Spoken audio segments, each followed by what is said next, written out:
hari tu kaki tak sembahyang. Tegur contoh kali tempat lain lah. Kan?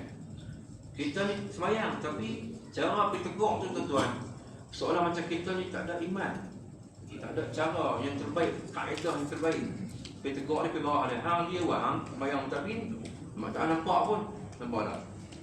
Cara tegur tu kena hati-hati. Biarlah cara berhikmah tuan-tuan. Mana tahu orang boleh terima teguran kita. Begitu juga kita yang menerima nasihat teguran tu, kalau benda baik, lapang dada.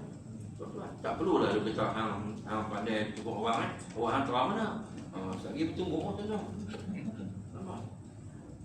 Bertunggu orang lain ni semua jadi pendekat lah. Ni tambah lah kalau kita di wayang keluar gambar gayung tua pula. Lagi sakit.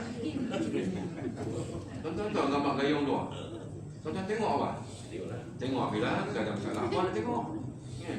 Cuma nak abang kata, mai dengan semangat syekh, semangat kita ni. Orang tanya sikit bekal nak tumbuh kan? Tuan-tuan simpanlah ilmu tu, hang tumbuh simpan kemudian kan. Begitu.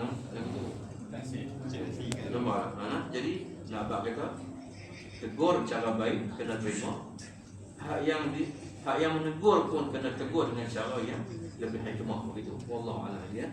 Baik mainan.